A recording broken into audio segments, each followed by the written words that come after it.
todo el equipo de Neurodiagnóstica la invitación a participar en este evento tan importante. Estoy de acuerdo con el doctor Zárate, yo cada vez me siento más a gusto trabajando y trayendo a mis pacientes con este equipo. Es un equipo de excelencia y pues yo creo que es una opinión que tenemos todos los que trabajamos con ustedes. A mí me pidieron que hablara un poco de las actualidades en hemorragia digestivo alto, del tracto digestivo alto, y este es un tema muy importante que pasa por 3 etapas. Las 3 etapas son igual de importantes: la etapa preendoscópica, la etapa endoscópica y la etapa postendoscópica. Y entonces es por esto que... Ahí está. Los objetivos de esta plática se centran en estos que enumero. Inicialmente vamos a tratar de entender los objetivos actuales de la transfusión en pacientes con hemorragia digestiva alta. Vamos a tratar de conocer el papel de la terapia endoscópica y el mejor momento para realizarla. Vamos a conocer los avances más recientes en las técnicas endoscópicas de la hemorragia digestiva y las estrategias que se han llegado a implementar para reducir la tasa de resangrado después de la terapia endoscópica en esta patología. Bueno, lo primero que quiero hacer es presentarles un caso clínico. Quiero aclarar que este no es un caso clínico que haya yo visto, sin embargo me parece que es algo que puede ilustrar muy bien los objetivos de esta plática. Se trata de un hombre de 64 años con historia de adenocarcinoma ampular. Fue operado de una cirugía de Whipple un año antes de la presentación del paciente en urgencias. Desde la operación había estado evolucionando con dolor postprandial 7 de 10 y había sido manejado con ibuprofeno. Desde la cirugía reporta haber perdido 40 kilos de peso y a urgencias se presenta después de 2 episodios de hematemesis fresca, vértigo y síncope. La presión arterial fue de 90-60, la frecuencia cardíaca de 110 por minuto y había estado reportando melena diastase. Los laboratorios mostraron un hematocrito de 22, un BUN de 30, creatinina de 1 y un INR de 1.1. Se hizo una endoscopía y en esta endoscopía podemos ver una úlcera grande, excavada, con un vaso visible, también muy grande, de 6 milímetros, y esto estaba en la anastomosis gastroyeyunal. Bueno, a lo largo de la plática quiero que piensen en este caso y vayan viendo cómo lo resolverían ustedes. Y al final de la plática vamos a regresar a este caso y vamos a ver cómo se resuelve. Bueno, cuando hablamos de un paciente con hemorragia digestiva alta, lo primero que tenemos que hacer inmediatamente es evaluar el estado hemodinámico. Su evaluación inicial tiene que ser enfocada a eso. Inmediatamente tenemos que colocar 2 catéteres intravenosos grandes, no menores a 18 French, e iniciar la resucitación con volumen, de acuerdo a cómo se vaya a necesitar. Los objetivos actuales de transfusión de sangre nos dicen que transfundamos una vez que el paciente tenga menos de 7 gramos por decilitro. Sin embargo, en algunos casos debemos de transfundir cuando el paciente tiene 10 miligramos por decilitro, si el paciente está demasiado apretado el intravascular, a veces cuando el paciente tiene hemorragia activa, o si tiene antecedente de enfermedad cardíaca isquémica. Tenemos que hacer una estratificación del riesgo, generalmente lo hacemos con un triage. Lo que casi todos hacemos es usar la escala de Glasgow-Blatchford, donde sabemos que todo puntaje mayor a 1 se considera un paciente de alto riesgo. Y tenemos que evaluar también cuál es el mejor momento para iniciar la endoscopia. De todo eso vamos a hablar más adelante. Aquí en este trabajo que publicó este autor Villanueva, se muestra 2 grupos de pacientes. Uno, y aquí estamos viendo la sobrevida de estos 2 grupos. En uno se utilizó la estrategia restrictiva de transfundir a partir de los 7 gramos y otro grupo donde se utilizó una estrategia liberal. Esto es, pacientes que se les transfundió hasta llegar a un punto de 9 o 10 gramos por decilitro. Como podemos ver, hay una diferencia muy importante en la sobrevida del paciente. Esto parece que es muy vistoso, pero vamos a desglosar lo que dice el artículo. Si vemos la sobrevida general, podemos ver que es algo bastante importante el beneficio de la estrategia restrictiva. Sin embargo, cuando ya desglosamos por grupo de pacientes, vemos que la mayor ventaja la podemos observar en pacientes cirróticos con Child A o B, con una P significativa. Todos los demás grupos no alcanzaron significancia estadística. Entonces, como sea, aunque vemos que este es el grupo donde más beneficio podemos ver de la estrategia restrictiva, pues lo que casi todos hacemos es usar la estrategia restrictiva en casi todos los casos, a excepción de los que ya mencioné anteriormente. Bueno, entonces vamos a hablar ya de la endoscopía en la hemorragia digestiva alta. Vamos a hablar de cuándo hacer una endoscopía, del tratamiento endoscópico, vamos a hablar de los métodos tradicionales y las nuevas técnicas de tratamiento y de algunas estrategias de cómo reducir el resangrado. Bueno, ¿cuándo hacer una endoscopía? La verdad es que el timing de la endoscopía es algo muy sencillo, de hecho, todas las guías internacionales dicen que la endoscopía se tiene que hacer en las primeras 24 horas. Ahora, esto parece que es muy claro para todo el mundo, pero ¿qué tan temprana tiene que ser la endoscopía? Si a las 24 horas es una situación muy adecuada, ¿qué tan temprana tiene que ser, no? Bueno, aquí estamos viendo un estudio donde se evaluó a pacientes con hemorragia digestiva alta que nunca se les hizo endoscopía contra los pacientes que se le hizo endoscopía temprana o las primeras 24 horas. Se vio que los pacientes que nunca se les hizo endoscopía tienen 3 veces más posibilidad de morir por esta causa.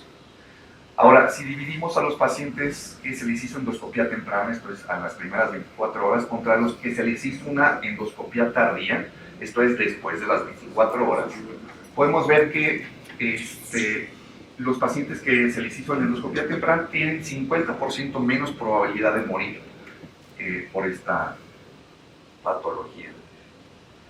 Bueno, entonces, ¿qué pasa qué pasa si queremos hacer la endoscopía en las primeras 12 horas? Pues parece que la estrategia de hacer la endoscopía en las primeras 12 horas no tiene una diferencia estadísticamente significativa si lo comparamos con la estrategia de 24 horas, tanto en la sobrevida como en la tasa de resangrado.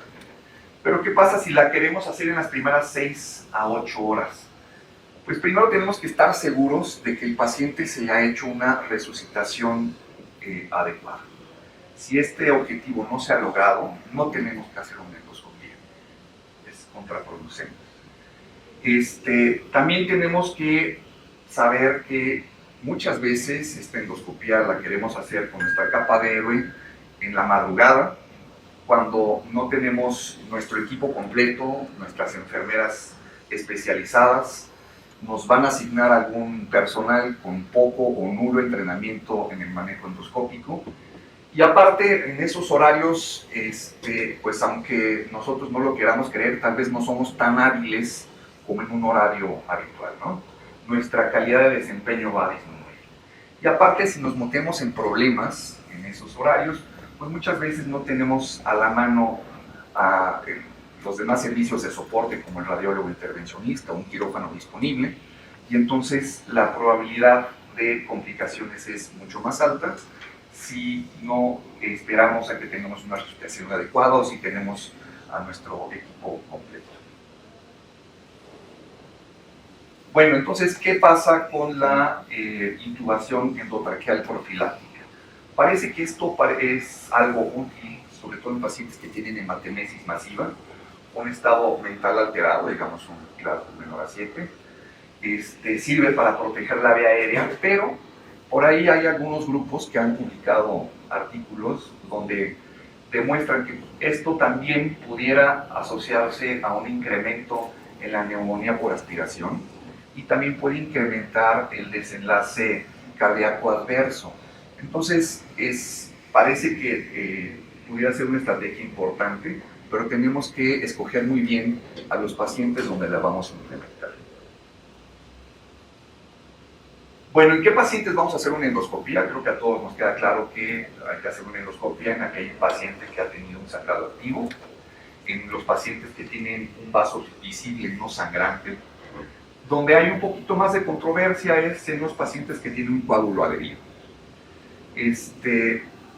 Yo creo que algo que tenemos que contemplar es tratar un paciente con un coágulo adherido cuando la ubicación de la lesión está en un sitio accesible o cuando vamos a hacer un tratamiento en un horario, digamos, adecuado.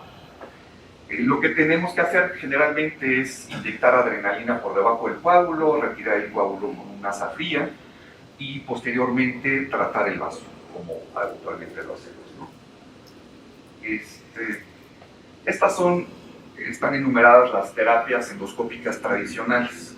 Como todos conocemos, la sola inyección como monoterapia, inyección con adrenalina o con alcohol absoluto, ya es una práctica que está en desuso como monoterapia.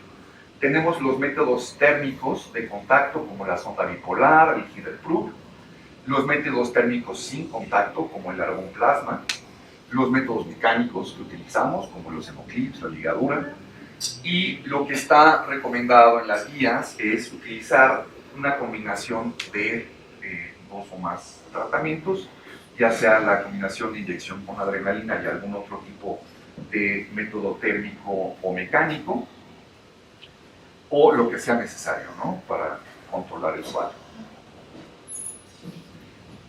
Sin embargo, bueno, todas estas técnicas, todas las conocemos y todos las utilizamos con mucha facilidad. No me quiero detener mucho en estas técnicas tradicionales. Y bueno, el objetivo de la plática es hablar de las actualidades, entonces me quiero enfocar un poco más en las nuevas terapias endoscópicas. Y de lo que vamos a hablar en las próximas diapositivas es de los nuevos hemoclips, los clips over the scope, el cauterio monopolar, la ablación, las diferentes técnicas de ablación, el spray hemostático, la sutura endoscópica y las terapias guiadas por ultrasonido endoscópico. Los dispositivos multiclip, les quiero ser muy sincero, yo no los he utilizado y encontré poca información al respecto, pero son dispositivos que tienen preempacados varios clips que se pueden utilizar uno tras otro, y esto puede ser muy útil al momento de que tenemos un paciente con una hemorragia digestiva compleja o que tenemos varias lesiones que tenemos que manejar al mismo tiempo. Y bueno, pues es algo que tenemos que tener en consideración.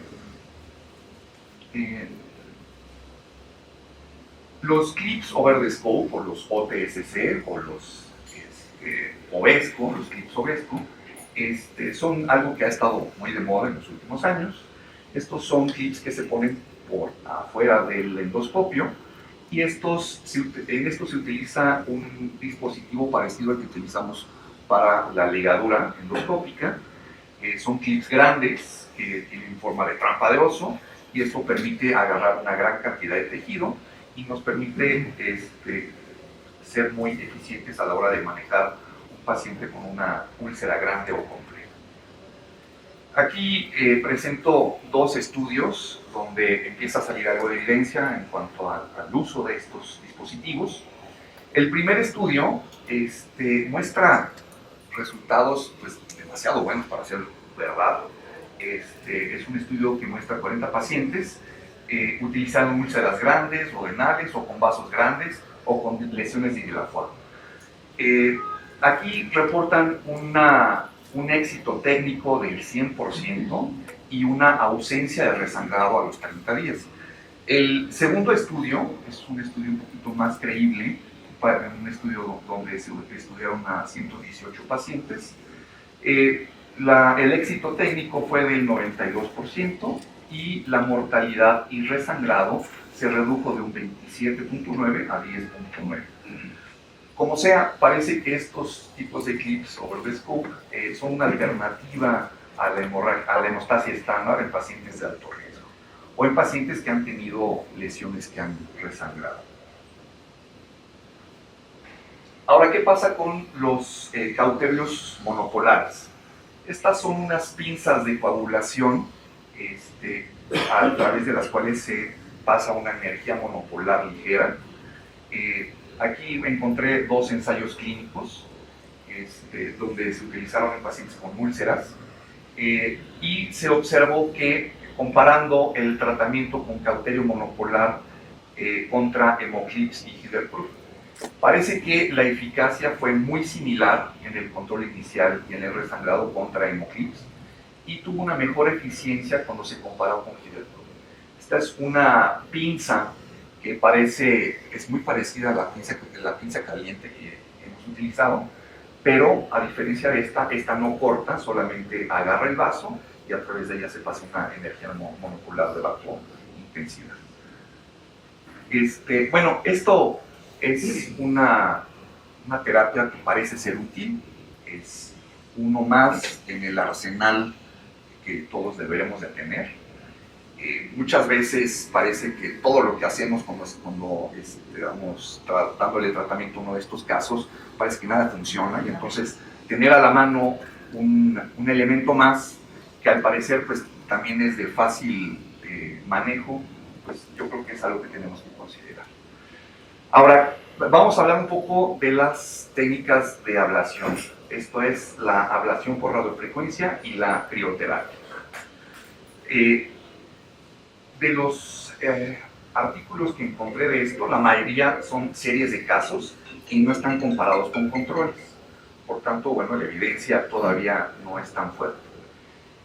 Las tasas de éxito, sin embargo, que se han reportado son razonables después de que otros métodos han fallado. Y la desventaja es que son mucho más costosos y la verdad es que muy pocos centros tienen disponibilidad de estos dispositivos. Aquí, bueno, las publicaciones que encontré generalmente se basan en pacientes con ectasia vascular antral y proctitis por radiación. En el primer caso, las tasas de éxito parece que son bastante adecuadas. Y bueno, esto generalmente se utiliza cuando las técnicas de argón plasma han fallado. Esto pudiera ser una opción que podríamos contemplar en este tipo de casos. Vamos a hablar también de los agentes hemostáticos tópicos. El que todos usamos es el TC325, habitualmente llamado Mospray. Esta es un spray hemostático en el cual, bueno, pues todos lo hemos usado, se utiliza separado de la lesión. Es un spray que lo que hace es desecar la lesión, sacar el líquido, hacer un tamponade en el sitio y aparte activa la cascada de coagulación. Aquí hay una revisión, se habla de que la hemostasia inmediata puede llegar a alcanzar el 92%, sin embargo, tiene unas tasas de resangrado altas, del 20%. Sobre todo en lesiones de alto riesgo, como las Forrest 1A y 1B, se ha visto que la hemostasia hasta del 95%, sin embargo, la tasa de resangrado a 7 días puede llegar a ser hasta del 25%. Entonces, es importante que contemplemos que esta no debe de ser una monoterapia, siempre hay que utilizar una terapia adicional y hacer alguna endoscopía de revisión. Generalmente son dispositivos muy seguros, sin embargo también se han reportado complicaciones como dolor, obstrucción biliar en el caso de pacientes en los que se ha utilizado en hemorragia post-esfisterotomía y algunas otras complicaciones.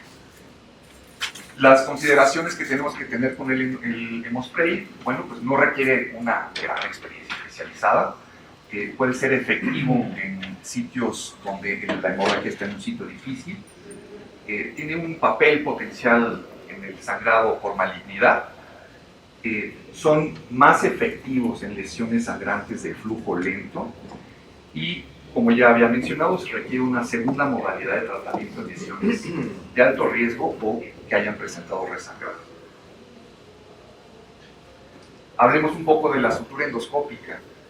La verdad es que esta es una técnica que se utiliza mucho, bueno, no mucho, pero se utiliza más en pacientes que se someten a cirugía bariátrica o en casos de fístulas, pero también está utilizado en pacientes con hemorragia digestiva.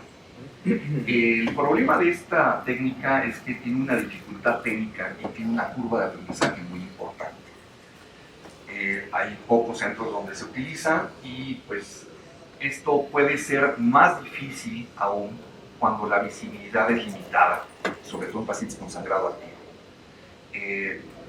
Sin embargo, pues podría ser útil en pacientes con úlceras anastomóticas o úlceras gigantes. Ok, la terapia guiada por ultrasonido endoscópico.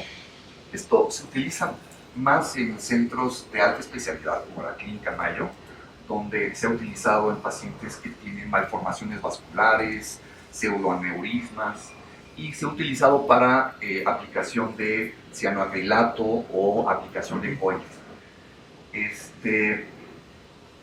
Sin embargo, hay pocos reportes fuera de este tipo de centros, pero pues pudiera ser una técnica bastante útil, sobre todo para encontrar el ciclo de sangrado y dirigir el tratamiento.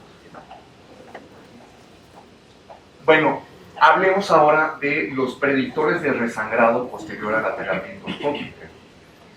Aquí este artículo menciona que hay pacientes donde podemos esperar una mayor tasa de resangrado, sobre todo en pacientes que inicialmente se presentaron con inestabilidad hemodinámica.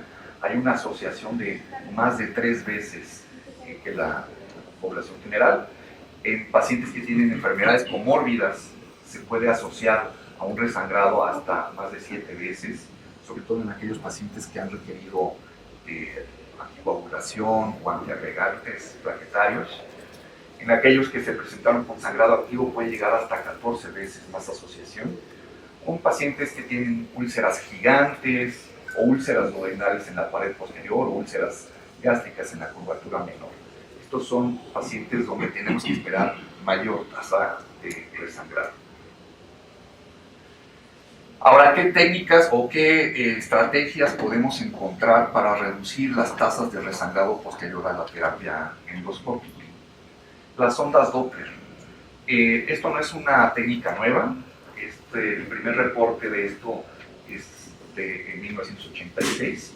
Parece que es esta es una sonda en la cual se da una señal sónica, y esto nos habla de que cuando la señal sónica es positiva, la tasa de resangrado puede ser más alta.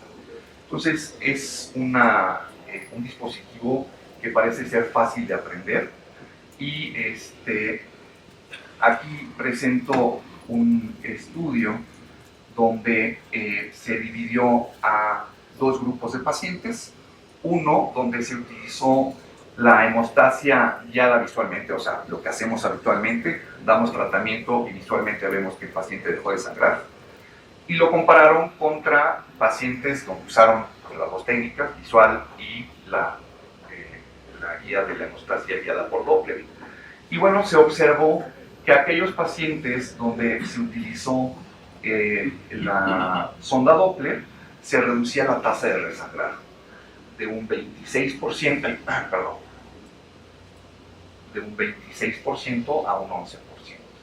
También se disminuyó la necesidad de cirugía y la de complicaciones mayores en el grupo Doppler. Muy bien, pues ahora vamos a ir a la conclusión del caso que presentamos inicialmente, una úlcera excavada en la anastomosis gastroyeyunal en un paciente que se le hizo una cirugía de Whipple, donde vimos un vaso visible no sangrante. No sé si me puedes ayudar a ponerle ahí.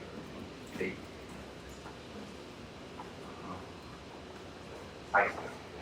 Bueno, aquí vemos que la persona que le dio manejo a este caso utilizó un kit over the scope. Vemos que logra aspirar la lesión dentro del CAP y ahorita va a hacer la liberación del clip. Esto, la verdad es que pues pudiera ser que no sea tan fácil en todas las ocasiones, en que una úlcera sea tan distensible que pueda entrar completamente dentro del CAP, que al momento de estar usando el dispositivo el vaso sanguíneo no sangre. Todo parece que salió muy bonito, pero pues tenemos que ver qué tan reproducible es esto, ¿no? Muy bien. Finalmente quisiera finalizar con algunos puntos para llevar a casa. Lo más importante, es muy importante, quiero enfatizar que tenemos que tener una resucitación inicial adecuada antes de proceder a cualquier tratamiento endoscópico. Tenemos que optar por hacer endoscopías tempranas, esto es en las primeras 24 horas de que se presenta el paciente. Las terapias endoscópicas incluyen la combinación de varios tratamientos, 2 o más. Los clips overdoscope son útiles en vasos grandes y para el resangrado. Otra cosa que me gustaría destacar de esta plática es que los cauterios monopolares pueden ser una alternativa prometedora y que la sonda Doppler es algo que tenemos que contemplar también como una de las herramientas que podemos utilizar para reducir la tasa de resangrado. Pues yo les quiero agradecer mucho la atención de todos ustedes y no sé si tienen alguna duda. ¿Algún comentario o preguntas? Tenemos tiempo.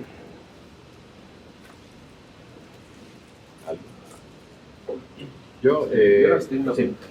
ese caso que presentó usted de la úlcera después del paciente que lo operaron, en esa lesión se rebiopsió y ¿qué tratamiento tuvo finalmente? Porque el clip solamente está paliando el sangrado. Está paliando el sangrado. Pero sí. ¿cuál es el tratamiento final que tuvo este paciente? O sea, ¿a dónde lo llevaron? Bueno, eso... ¿Perdón? ¿Qué se propuso, pues? Pues el caso termina ahí. La verdad es que, como le digo, no es un caso mío, es un caso que quise presentar para esquematizar cuál es la utilidad de los clips. Ahora, si podemos discutirlo aquí, pues lo que hay que hacer es hacer una revisión posterior, ver cómo concluyó una vez que esta terapia ha sido exitosa inicialmente, y de acuerdo a la evolución, pues se tiene que evaluar si hay que hacer una remodelación de la anastomosis o si el paciente va a requerir alguna terapia adicional a lo que ya se hizo exitosamente, al parecer, en ese caso, ¿no?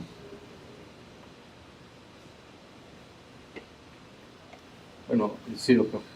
Sí, por ejemplo, úlceras duodenales, con vaso sensible. Dices que el tejido, pues, son úlceras grandes que están en la rodilla duodenal, que el tejido está muy firme. Lo ves por ahí, a ver si pudiera ser difícil, ¿no? Y parecería que sería muy sencillo, ¿no? Pero y producir sí, claro. más aplaque, ¿no? Sí, por eso yo digo, bueno, pues a mí me parece muy padre que haya entrado completamente el tejido en el CAP y que nada haya salido mal y que el vaso sanguíneo no se haya roto y que el ovesco agarró perfectamente, ¿no? Y que no hubo sangrado posterior a la aplicación. Pues, a lo mejor no está sangrando en ese momento y uno lo palpa con la pinza, ¿no? Y ahí se da uno cuenta qué tan rígido está el tejido, ¿no? Claro, sí. Y ahí podemos elegir cuál es el mejor manejo también. ¿Cuánto cuesta un clip de estos? Pues esa es otra de las limitantes, que son bastante caros. Yo creo que el doctor Corral nos podrá dar una idea un poco más certera. La última vez que me quedé, 23,000 pesos. Sí. Sí, sin embargo, yo creo que en algunas circunstancias sí es costo-beneficio en relación a que persista la hemorragia. El paciente ya muy grave pase a quirófano con una mortalidad mucho más elevada. Probablemente no sea tan caro. Sí, yo creo que es importante que las unidades endoscópicas, en general, lo ideal sería que contaran con todos los dispositivos disponibles, ¿verdad? Aunque algunos de ellos sean muy costosos, porque al final de cuentas la vida del paciente es más valiosa, ¿no? Y en un momento dado, pues ya pelearse por el pago del accesorio, bueno, será un problema posterior. Pero yo creo que sí es conveniente que las unidades cuenten con lo tradicional y con también Ovesco, con el polvo, ¿verdad? O sea, el spray, con accesorios o dispositivos que permitan controlar la hemorragia. Al final de cuentas, nuestro objetivo es el paciente y tratar de controlarlo, y si no resolverlo completamente, sí darle una oportunidad, darle tiempo, ¿verdad? Para que pueda mejorar las condiciones y que puedan montar otra cirugía. Esa es una de las cosas que yo quería comentar. Me parece un punto muy importante lo de la hora del procedimiento, ¿verdad? Yo efectivamente creo que si estamos en horarios en donde hay cirugía, está todo el personal disponible, muchas veces uno no puede armar rápidamente la unidad electroquirúrgica como la arma enfermería, ¿verdad? Porque tienes las manos ocupadas, estás en la madrugada solo, estás como muy limitado para poder resolver el problema. Es mejor estar en un horario donde está pues, todo el equipo, ¿de acuerdo? Entonces, para mí el comentario es eso, o sea, sí son accesorios caros, pero son accesorios que pueden ser determinantes para salvar una vida, ¿no? O cuando menos darle una oportunidad, darle tiempo y poner a los otros actores, o sea, radiólogo intervencionista, efectivamente, si endoscopistas hay menos en todos los horarios, radiólogos intervencionistas hay menos, ¿de acuerdo? Y en un momento dado, pues darle tiempo a la mejor terapia que pueda ofrecerse. Porque la hemorragia, pues como todos hemos experimentado, pues es muy traicionera. Realmente el sangrado puede no ser en ese momento evidente, pero uno acaba de dar la terapia a la mejor profiláctica y unas horas o unos días después vuelve a sangrar. Entonces hay que estar siempre en vigilancia del paciente. Yo creo que eso podría ser uno de los mensajes más importantes de la plática, que por cierto me parece muy bueno. ¿Alguna otra pregunta? ¿No? Yo creo que yo tendría muchas preguntas para las nuevas terapias, y yo creo que de todas maneras un comentario que yo quería hacer es que hay unidades que no cuentan con todo, entonces hay que tratar de ofrecerle pues con lo que uno tiene, ¿de acuerdo? Probablemente sea más fácil tener clips, ¿verdad? Tener el inyector. Hay, por ejemplo, alguna terapia que yo llegué a utilizar porque no tenemos nada más en una proctitis por radiación con formol, ¿verdad? Que es algo muy barato y que está disponible. Tiene su chiste manejar formol en el recto, ¿de acuerdo? Es molesto, es muy doloroso a veces, pero como que son terapias que uno tiene que disponer cuando no tiene accesorios como una sonda de Doppler, ¿no? Que obviamente, bueno, pues es sumamente costoso. Son sondas, bueno, cuando las que llegamos a tener aquí para el ultrasonido que tuvimos eran súper delicadas, o sea, una vez que se introducía a través del conducto, se rompe fácilmente, o sea, también son accesorios muy delicados, ¿no? Requieren como que mucha experiencia. Entonces, no olvidar que, bueno, con lo que tiene uno, pero sí uno, si entra a hacer un procedimiento endoscópico, debe al menos tener lo básico, que es un inyector, ¿verdad? A lo mejor clips y a lo mejor un ligador. Yo creo que es algo de lo que yo tendría siempre, ¿no? Porque es lo que en algunas situaciones nos ha salvado, ¿no? En el momento, pues, con lo que se tenga, pero si se tiene todo, mejor, ¿no? Pues muchas gracias a los